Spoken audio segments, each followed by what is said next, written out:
on Tau Cross. Let me have a sip of water and then we can get going.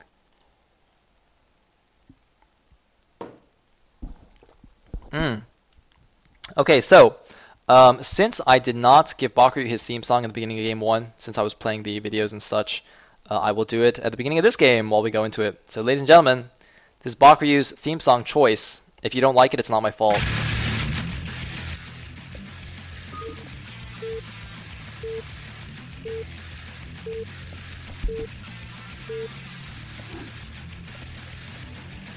Alright, and in the left position as the brown Zerg, we have Bakuryu. And in the 6 o'clock as the orange Protoss, we have GoTunK. Not the... Oh, shit. No! I did something weird again. I did something weird. I actually made this invisible. I still don't know what the hotkey for this is. Hold on, let me actually just, like, press all my buttons. How does this become invisible? Does anybody know? Alright, I'm just gonna have to get the replay back. Or, sorry, not the replay, the overlay back. I'm also gonna turn off the song now. It's, like, super distracting. Okay, that's it for you, Bakuryu. That's done. That's done. And I have to get my replay, or my... God! I have to get my overlay back. Anyway, it's a PVZ. Nothing crazy is going on, so give me 2 seconds. And if somebody can actually go and tell me how BC overlay works. Oops, I just like created a million things. I apologize. It's so unprofessional. Who's it? GoTunK. Anyway, GoTunK is scouting in the wrong direction. Overlord scouting in the correct direction. GoTunK is in fact orange. Excellent. Do I have Bakuryu's hotkeys? I do have Bakuryu's hotkeys. I feel so Gosu. Anyway, there's an overpull down for Bakuryu. The map is Tau Cross, which is in fact the map where I believe Chosen invented, or at least started prominently using, the 5-hatch Hydra build. I would imagine, since it's good for 5-hatch Hydra, it's pretty good for 4-hatch Hydra as well. But that's just my opinion. I'm not 100% sure. This Forge is in an interesting position. Is he going to put the gateway? I don't think you can fit a gateway here. Can you? I'm almost certain you cannot, so he might put it on top, which is going to look kind of funny. It's going to be a little bit far out, but... oh, can he block the drone? Can he block the drone? Bakuryu! Bakuryu spent his money, though. He actually made lings. And by lings, I mean drones. Ooh, okay, that's interesting. Now he makes the hatchery. He actually didn't make any lings after the overpull. Okay, now finally making some lings. And that will, though, force GoTunK into a cannon before Nexus, so... That's quite nice for Bakuryu, you know? He made an overpull, but didn't make any lings. Just ecoed up. But, gonna delay the Nexus anyway. Playing the mind games, man. Doing the mind games. So, there is the Nexus now down for GoTunK. Cannon finishing up, and yeah, I guess he's just gonna put the gateway on top. Actually, it's not that bad because it does in fact cover the cannon. I don't think that's tight on the right side though, and it's definitely not tight on the left. I think Dragoons can even fit out there. Don't quote me on that though. Anyway, there is the 3rd hatch for Bakuryu. So you see, the reason 5-hatch and I would imagine 4-hatch is good on this map is because your 3rd base is very, very close to your natural. So you can defend it quite easily with just a bunch of Hydras. One thing to note though about this map is that there is a very thin wall around your main base, so it's very easy for drops to get in. So you have to watch for that, especially since Bakuryu's main, if you look at the minimap, Bakuryu's main is basically facing GoTunk's attack path. So it's very easy for GoTunK to push along this path and also drop into Bakuryu's main at the same time, which could prove to be quite annoying later on if he does, you know, Zealot or DT drops or stuff like that. But we shall see. Nexus is on its way. Looks like guys starting to mine gas now. Cybernetics core in production. Interesting that Bakuryu... Oh, just as I said it. I was just going to say Bakuryu's Overlord was just not moving into the main. It was just chilling here. But now it is moving into the main. And there is indeed a 4th hatchery and a gas. So Bakuryu going with his standard 4-hatch. Not going to mix it up and go for a 5-hatch. But yeah, let's see what happens. Now, GoTunK, even though he's confident in his PVZ, he's down a game right now. So let's see if he can pull it back here. Of course, since the first 2 maps are set, I would imagine players got the most practice on them. Having said that though, Tau Cross is a pretty old school map, and Icarus, Not the most... excuse me. Icarus not the most popular. So I don't know actually how much these guys play on these maps. Then again, if you're playing in a $1,500 tournament, you'd think that you'd practice on those maps, regardless of how much you didn't like them. Now, GoTunK opting for a Citadel first again. It's basically the same as what he did in the last game. Still no +1, so this is actually exactly as he reacted in the first game. Excuse me. The Scouting Probe still alive, being chased by one Chogaling. 5 more Lings on the way. Are they going to get an intercept? No, looks like the probe takes another direction, and the Ling will actually move back to try and intercept it on this bridge. And we do have a lair going down for Bakuryu in his main base. Not going to do it at his third, as he often likes to do. But that's fine. It's probably a map-specific thing, since the third is so close, actually. And we do have another gateway going down in the main base of GoTunK. Now, the Overlord of Bakuryu has seen everything. The Dragoon will chase it out now. Looks like Lick Speed has already started. Is +1. See, +1 is on the way, but once again, GoTunK is not... I mean, I don't know if this is just intentional, but see, he's not doing a proper +1 speed lot attack. He's getting +1 in speed, but he's not... Usually when you do that kind of attack, you time it so that they finish together.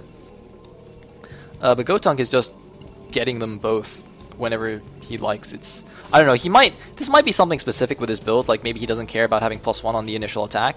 As we saw in the last game, the attack did do a lot of damage, but I don't know, I think it could do even more damage with +1. Now, Bakuryu opting for Lurker first, once again. And, well, I think it should be better for Bakuryu this time, because his third is closer. I keep saying that, but, you know, it's true. It's true, it's much easier to defend these 3 bases, so... I have a feeling that this Zealot attack will do less damage than it did last game. Now, the question is, though, will GoTunK go for the double Templar Archives build yet again into not making High Templar or Dark Templar? Because that was, well, I don't think that was a very effective build in the last game. And uh-oh, Bakuryu actually coming out with a lot of Lings here. Gonna surround the initial attack. Oh, wow, Bakuryu just gonna snap these Zealots' necks right here. Oh, man. Not even gonna let the attack connect with his hatchery. He's just gonna go and kill it as it's moving across the map, but it looks like he will lose these Zerglings now. But that was a very interesting move by Bakuryu. One Zealot actually gonna run straight into the main. One sunken down there, one sunken down here. He should be absolutely fine now. And still no storm upgrade. He's getting a robo. And oh, getting a drone kill, very nice. A bit of a misstep by Bakuryu. A few Hydras are out. They should actually back up into the Sim City. Should actually back up. Well, no, they're not going to. 2 more creep colonies. Wow, Bakuryu sunkening up like a boss here, having learned from the last game. But there's actually, these are the only units that are here right now. There's no more units coming. Well, there are a couple of DTs. So, wow, GoTunK, yay, used his archives. But, wow. Okay, so this is actually a complete overreaction by Bakuryu. Probably due to what happened to him in the last game. Obviously, in the last game, he did hold it off, but I think he was a little bit behind. After taking all that damage. Now, he does have Overlords in nice locations, so this DT shouldn't really do anything. One DT going to go to the top right, just to deny Expos there. And another cannon going down in the main. Looks like Dragoon range is being upgraded. Is there a shuttle? No, it's not going to be a DT drop. Just going to get some obs, I guess. Obviously, he does... he probably suspects Lurkers are on the way, given what happened last game, so getting a relatively quick goon range and obs to deal with that. Both players making interesting adjustments after what happened in their first games, although Bakuryu's adjustment of making 3 Sunkens, even though... See, the thing is, so here's what happened. Bakuryu made a lot of Lings to kill off the early push, and he made a lot of Sunkens. That's what I don't like. If he made those Sunkens, but he didn't make the Lings to kill off the units, I'd think that was fine. I'd say, you know, that's what you need to defend.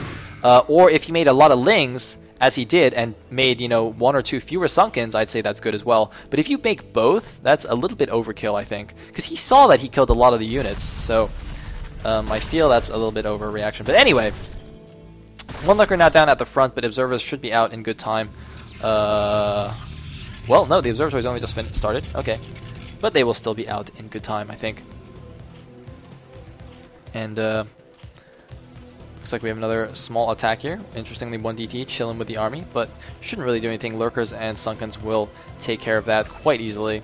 I think he's actually being a little bit over bold here with just this one control group of units. Oh, it looks like 1 DT, that other DT actually checked the top right, came in here and died with only 1 drone kill. See, the problem with moving out with this one army is it's a risky move. Now, I can understand, see, if Bakuryu's playing defensively with lurkers like he is, this is fine. You can take map control with such a small army. But if Bakuryu just switched into making, you know, a bunch of Lings and a few Hydras to support them, he could just surround this army and just crush it.